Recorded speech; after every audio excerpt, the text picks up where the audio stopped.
तो हेलो दोस्तों, तो कैसे हैं आप लोग। आई होप अच्छे होंगे। तो चलिए शुरू करते हैं आज के सेशन को। क्लास 12 एनसीईआरटी बायोलॉजी, अध्याय 4, वंशागतिता विविधता के सिद्धांत। यहाँ से शुरू होता है। क्या आपने कभी ये सोचा कि हाथी हमेशा शिशु हाथी को ही जन्म देता है, किसी अन्य जानवर को क्यों नहीं?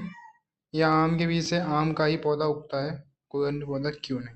माना कि संतति अपने जनकों से मिलती जुलती है, पर क्या वह उनसे बिल्कुल ही अभिन्न होती है या उनके लक्षणों में कुछ भिन्नता दिखती है? क्या तुमने कभी आश्चर्य किया कि सहोदर कभी एक जैसे दिखते हैं या फिर कभी कभी अलग अलग क्यों दिखते हैं? जीव विज्ञान की एक शाखा आनुवंशिकी या आनुवंशिकी विज्ञान भी कहते हैं, ऐसे तथा इनसे संबंधित अनेक प्रश्नों पर विचार करती है। इस शाखा में वंशागति और विविधता दोनों का अध्ययन होता है, अर्थात ये विचार किया जाता है कि जनक और संतति के लक्षणों में समानता या असमानता क्यों होती है। वंशागति आनुवंशिकी का आधार है या असमानता क्यों होती है? वंशागति आनुवंशिकी का आधार है। वंशागति वह प्रक्रिया है जिसमें लक्षण जनक से संतति में जाते हैं तथा विविधता जनक और संतति के लक्षणों की असमानता की अवस्था है। मानव को 8,000 से 10,000 वर्ष पूर्व ईसा पूर्व ये ज्ञान हो चुका था कि विविधता का कारण लैंगिक जनन की प्रक्रिया में छुपा हुआ है। उसने पादपों और जंतुओं की प्रकृति में उपस्थित जीव विविधता का लाभ उठाया और लाभदायक लक्षण वाले जीवों को चुनकर उनका प्रजनन कराया तथा उनसे इच्छित लक्षणों के जीव प्राप्त किए। उदाहरण, पुरानी जंगली गायों को कृत्रिम चयन और उनके पालतू बनाकर हमने आज उच्च भारतीय किस्में प्राप्त कर ली हैं। जैसे पंजाब की साहीवाल गाय, हमें मानना पड़ता है कि भले ही हमारे पूर्वजों के लक्षणों की वंशागति और विविधता का ज्ञान था, किंतु उनको इन घटनाओं के वैज्ञानिक आधार के विषय में बहुत कम जानकारी थी।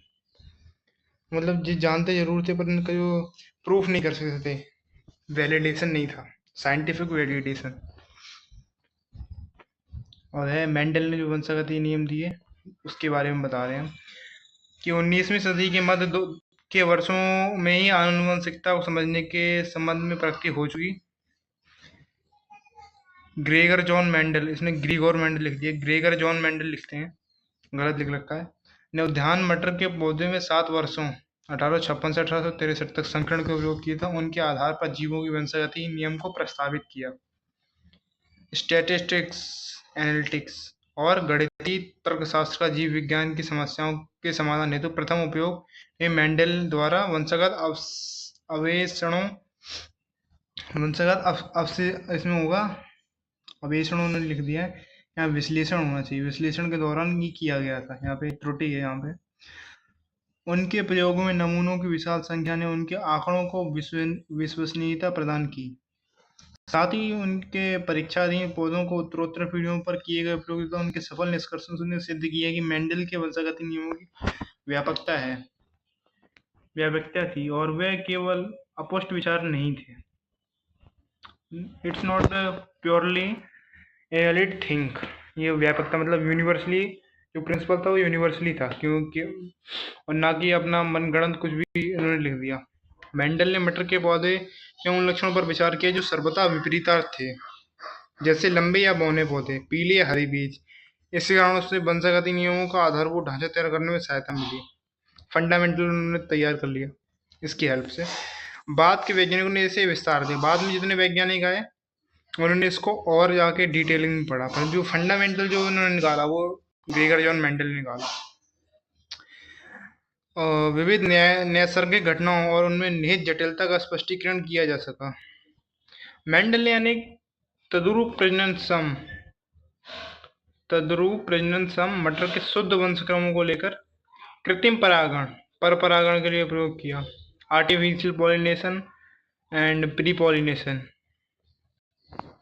के प्रयोग किया। तद्रूप प्रजनन सम यानी ट्रू ब्रीडिंग वंशाक्रम वह होता है जो कई पीढ़ियों तक स्वपरागण के फलस्वरूप स्थायी विशेषक ट्रेट प्रदर्शित करता है।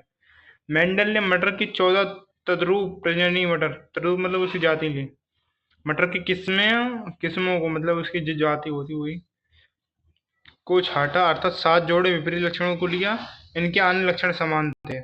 इनमें कुछ उदाहरण इस प्रकार: चिकने झुर्रीदार बीज, पीले या हरी बीज, फूली हुई या सुगड़ी हुई फलियां, हरी या पीली फलियां, लंबे या बौने पौधे। चित्र में देख सकते हैं आप ये रहा, ठीक है। पहला लक्षण था तने की ऊंचाई, लंबा या पौना। विपर्यास विशेषक: फूल का रंग बैंगनी या सफेद। फूल की स्थिति अक्षीय या अंत्य। अक्षीय मतलब एक्सेल या फिर वो जो ब्रिथल होती है वो। फली का आकार फूला हुआ या सुकड़ा। फली का रंग हरा या पीला। बीज का आकार गोला या मुरझाया हुआ। बीज का आकार गोल या मुरझाया हुआ। बीज का रंग पीला या हरा। अब है एक जीन की वंशागति। मेंडल ने वंशागत के अध्ययन के लिए एक प्रयोग टमाटर के लंबे तथा बौने पौधे का संकरण किया। इस प्रयोग द्वारा एक जीन का आनुवंशिक अध्ययन किया गया। इस संकरण से उत्पन्न बीजों को उगाकर उन्होंने प्रथम संकर पीढ़ी के पौधे प्राप्त किए।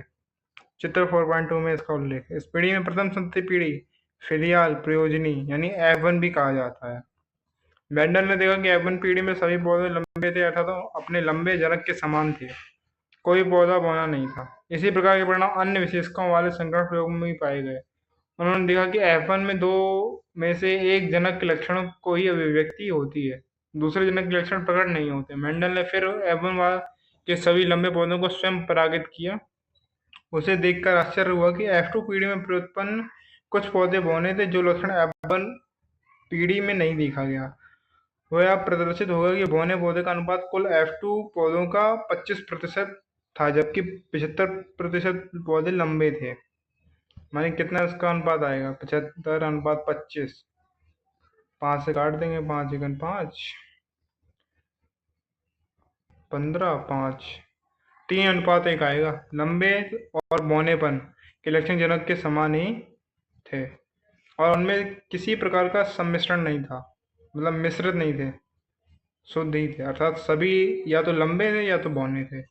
मझोले कद का कोई भी नहीं था, मतलब जिन ज्यादा लंबा ना बीच का हो वो कोई नहीं था। जिन अन्य विशेषकों का अध्ययन किया उनमें से भी इसी प्रकार का परिणाम प्राप्त हुआ, अर्थात F1 पीढ़ी में केवल एक ही जन की लक्षण प्रकट हुआ, जबकि F2 पीढ़ी में दोनों विशेषक 3:1 के अनुपात में अभिव्यक्त हुए। विपरीत विशेषकों में दोनों F1 या F2 स्तर पर किसी प्रकार का सम्मिश्रण नजर नहीं आया। अब है इन प्रेक्षणों के आधार पर मेंडल ने प्रस्तावित किया कि कोई वस्तु अपरिवर्तित रूप में जनक से संतति को युग्मकों के माध्यम से उत्तरोत्तर पीढ़ियों में अग्रसित होती है। उसने इस वस्तु को कारक यानी फैक्टर कहा। अब हम इसे जीन कहते हैं। दूसरे शब्दों में जीन आनुवंशिकता की इकाई है। बिल्कुल, किसी जीन में कौन सा विशेष लक्षण अभिव्यक्त होगा उसकी सूचना उसमें निहित होती है। विकल्पी विपरीत लक्षण व संकेतक जोड़ों को युग्म विकल्पी यानी अलील कहा जाता है। ये एक ही जीन के थोड़ा सा भिन्न रूप होते हैं। यदि हम प्रत्येक जीन के अक्षरों को प्रतीक दें तो लक्षण F1 पीढ़ी में व्यक्त होते हैं और उसे कैपिटल अक्षर से तथा विपरीत लक्षण की जीन को छोटे अक्षर से व्यक्त किया जाता है। उदाहरण के लिए ऊंचाई के लक्षण लंबे के लिए कैपिटल टी और बौने के लिए स्मॉल टी। टी और कैपिटल टी और स्मॉल टी दूसरे के युग्म विकल्पी अलील हैं। दूसरे शब्दों में पौधे की ऊंचाई के अलील जोड़े इस प्रकार होंगे: T capital T, capital T small T या स्मॉल टी 3 ही हो सकते हैं। मेंडल ने यह भी प्रस्तावित किया कि तद्रूप प्रजनन क्षम मटर की लंबी या बौनी प्रजाति में अलील जोड़ा समयुग्मजी यानी होमोजाइगस क्रमशः कैपिटल टी या स्मॉल टी होगा। कैपिटल टी या स्मॉल टी के पौधों को जीनोटाइप जीन प्रारूप और लंबे बौने को फिनोटाइप दृश्य प्रारूप कहा गया। अगर किसी पौधे का genotype capital T small T है तो उसका फिनोटाइप क्या होगा? मेंडल ने पाया कि F1 विषमयुगी कैपिटल टी स्मॉल टी का फिनोटाइप देखने में बिल्कुल कैपिटल टी जनक के समान होता है। इसलिए उसे प्रस्ताव किया कि असमान कारकों के जोड़ों में से कोई एक दूसरे के ऊपर प्रभावी हो जाता है, जैसा कि F1 में। इससे प्रभावी और दूसरे को अप्रभावी नाम दे दिया गया। इस प्रयोग में टी लंबाई का कारक स्मॉल टी बौनेपन कारक के ऊपर प्रभावी होता है। जिन अन्य लक्षणों युग्मों का उन्होंने अध्ययन किया वह ये भी पाया प्रभाविता और अप्रभाविता की संकल्पना को याद रखने के लिए ये सुविधाजनक और तर्कसंगत होगा कि बड़े कैपिटल और छोटे अक्षरों का प्रयोग किया जाए। लंबे के लिए कैपिटल टी और बौने के लिए स्मॉल डी का प्रयोग ना करें, बता रहे हैं, क्योंकि ये याद रखना कठिन रहेगा कि क्या टी और डी एक ही जीन लक्षण के अलील हैं या नहीं। संयुग्मी मामलों में अलील समान हो सकते हैं, जैसे कैपिटल टी स्मॉल टी, और विषम युग्मजीव मामलों में असमान हो सकते हैं, क्योंकि कैपिटल टी स्मॉल टी, क्योंकि कैपिटल टी स्मॉल टी पौधा एक लक्षण है ऊंचाई व नियंत्रक जीन के लिहाज में विषम युग्मजीव है, तो इसे एकल संकर मोनो हाइब्रिड कहा जाता है। और कैपिटल टी और स्मॉल टी के बीच के क्रॉस को एकल संकर क्रॉस कहा जाता है। इस परीक्षणों से अप्रभावित जन की विशेषक अभिव्यक्ति बिना किसी प्रकार के सम्मिश्रण से ही F2 पीढ़ी में हो जाती है। हम ये निष्कर्ष निकाल सकते हैं कि जब अर्धसूत्रण मियोसिस कोष का विभाजन के समय लंबे तथा बौने पदों में युग्मकों का उत्पादन करते हैं तो जनकी जोड़ों के अलील एक दूसरे से अलग अलग हो जाते हैं और केवल एक ही अलील युग्म प्रेषित होगा। अलीलों का ये विसर्जन यादृच्छिक रैंडम होता है और युग्म में कोई एक अलील होने की संभावना 50% होती है।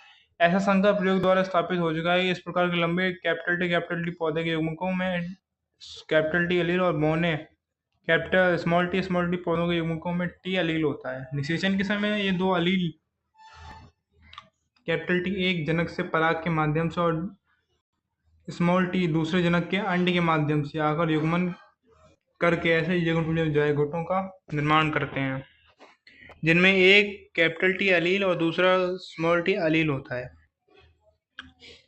दूसरे शब्दों संकरों में कैपिटल टी स्मॉल टी होते हैं क्योंकि इन संकरों में विपरीत विशेषकों के अलील होते हैं। इन पौधों में विषम युग्मी हेटेरोजाइगस कहा जाता है। ऊपर संयोजक था, अब यह है विषम युग्मी। पेनेट वर्ग नाम आरेख के अध्ययन की सहायता से जनकों द्वारा युग्मकों उत्पादन युग्मजों का निर्माण F1 F2 संतुपात्मकों को समझाया जा सकता है। इसे ब्रितान की आनुवंशिकी थी रेजिनाल्ड सी पेनेट ने विकसित किया। कितना बढ़िया नाम है। यह आरेख आनुवंशिक संकरण प्रयोगों में संतति के सभी संभाव्य जीनोटाइपों की गणना करने के लिए बनाया गया है। सभी संभाव्य युग्मकों के सबसे ऊपर की कतार में बाईं तरफ के स्तंभों में दो तरफ लिखा जाता है। सारे संभाव्य संयोजनों का प्रतिरूपण नीचे के वर्गों में बॉक्सों में किया गया है। सारे का सारा आलेख एक वर्ग की शक्ल में है। पेनेट वर्ग में जनकी लंबे कैपिटल टी नर, बौने स्मॉल टी मादा, पौधे इनके द्वारा उत्पन्न युग्मक F1 capital T small T संतति पीढ़ी दर्शाए गए। Capital T small T genotype में F1 पौधे स्वपरागित हैं। F1 पीढ़ी के नर अंड और मादा पराग के घोतन के लिए क्रमशः प्लस का और क्या कहते हैं इसको, इस वाला चिन्ह और इस वाला प्लस और माइनस आंशिक के प्रतीकों का काम लिया गया। Genotype capital T small T के F1 पौधे स्वपरागित किए जाने पर बराबर संख्या में जीनोटाइप कैपिटल टी और स्मॉल टी के युग्मक उत्पन्न करते हैं। जब निषेचन होता है तो जीनोटाइप टी के परागकणों द्वारा जीनोटाइप कैपिटल टी और स्मॉल टी के अंडों को परागित करने की 50% संभावना रहती है। साथ ही जीनोटाइप कैपिटल टी के परागकणों के जीनोटाइप कैपिटल टी और जीनोटाइप स्मॉल टी के अंडों को परागित करने के लिए 50% संभावना रहती है। संयोग आधारित यानी यादृच्छिक यानी निषेचन का परिणाम यह था कि प्रत्युत्पन्न zygote capital T capital T small T या स्मॉल टी जीनोटाइप हो सकते हैं। पेनेट वर्ग से आसानी से देखा जा सकता है कि यादृच्छिक निषेचन यानी प्रोबेबिलिटी फर्टिलाइजेशन के परिणाम स्वरूप 1/4 टी कैपिटल टी और 1/2 कैपिटल टी स्मॉल टी और 1/4 स्मॉल टी जीनोटाइप पैदा करते हैं। साथ ही केवल लंबा फिनोटाइप दृष्टिगोचर होता है। F2 अवस्था में 3/4 पौधे लंबे होते हैं जिनमें कुछ कैपिटल टी और कुछ कैपिटल टी स्मॉल टी होते हैं। बाहर से देखने पर कैपिटल टी और स्मॉल टी पौधों में भेद नहीं किया जा सकता, यानी फिनोटाइप एक जैसा है, जीनोटाइप अलग है। द अतः जीनोटाइप जोड़े कैपिटल टी स्मॉल टी से केवल एक ही लक्षण टी लंबे की अभिव्यक्ति होती है, इसलिए कहा जाता है कि लक्षण लंबा बौने लक्षण अर्थात अलील टी के ऊपर प्रभावी हो जाता है। इसी लक्षण प्रभाविता का ये असर होता है कि F1 के सारे पौधे लंबे होते हैं, भले ही genotype capital T small T हो, मैं बोला, और FT पीढ़ी में 3/4 पौधे लंबे होते हैं, भले ही जीनोटाइप के लिहाज 1/2 कैपिटल टी स्मॉल टी और 1/4 कैपिटल टी हो। अंत में जीनोटाइप अनुपात 3/4 लंबे 1/4 capital T dot 1/2 capital T small T और 1/4 ठिकने हैं, मतलब कि छोटे स्मॉल टी। दूसरे शब्दों में 3:1 का अनुपात जीनोटाइप अनुपात होता है, 1:2:1।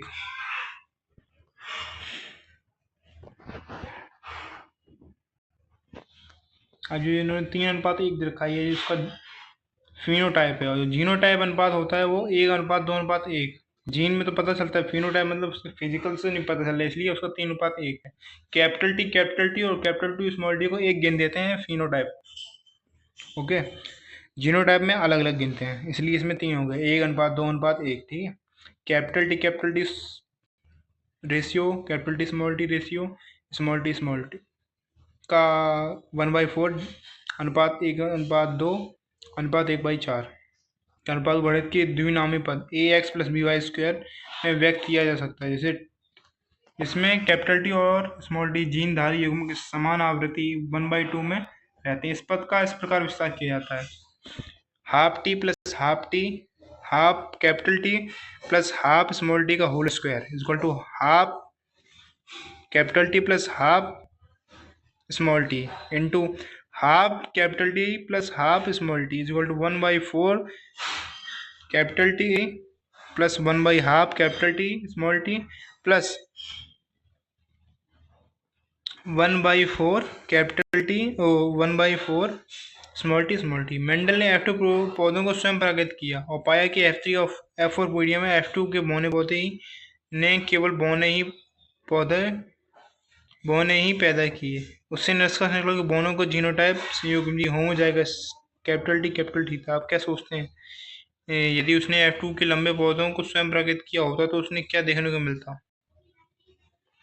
पिछले अनुच्छेदों में स्पष्ट है कि गणितीय प्रायिकता के प्रयोग से जीनोटाइप अनुपात की गणना की जा सकती है, किंतु केवल प्रभावी विशेषज्ञ के फिनोटाइप को देख लेने भर से जीनोटाइप संरचना का ज्ञान संभव नहीं है, जैसे कि हमने देखा वहाँ धोखा हो जाता, क्योंकि जीन कैपिटल टी और कैपिटल टी स्मॉल टी दोनों हैं। अब इसको वो एक ही गिनता तो 3:1 ही आता, 1:2:1 इसका भेद नहीं है पता, इसलिए जीन की जो संरचना, जीन का जो अध्ययन जरूरी है यहाँ पर।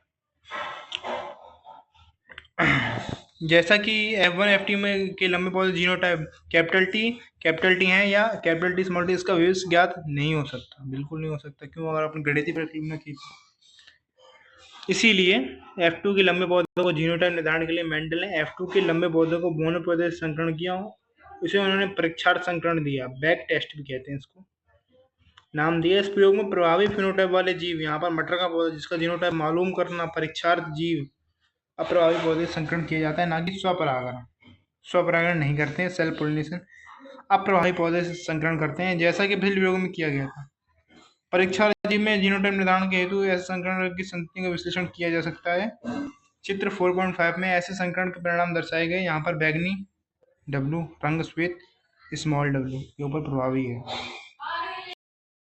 पेनेट वर्ग का प्रयोग करके परीक्षार्थ संकरण में संतति के स्वरूप को ज्ञात करने का प्रयास करो।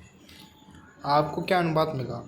इस संकरण प्रयोग की जीनोटाइप का उपयोग करके क्या आप परीक्षार्थ संकर की एक सामान्य परिभाषा दे सकते हैं? एक संकरण प्रयोगों के अपने परीक्षणों के आधार बनाकर मेंडल ने इनकी वंशागति संबंधी अपनी समझ के सार रूप 2 सामान्य नियम प्रस्तावित किए। आज इन नियमों को वंशागति के नियम या सिद्धांत की संज्ञा दी जाती है। प्रथम नियम प्रभाविता और द्वितीय विसंयोजन नियम। तो चलिए मिलते हैं अब नेक्स्ट वीडियो में। Thank you for watching.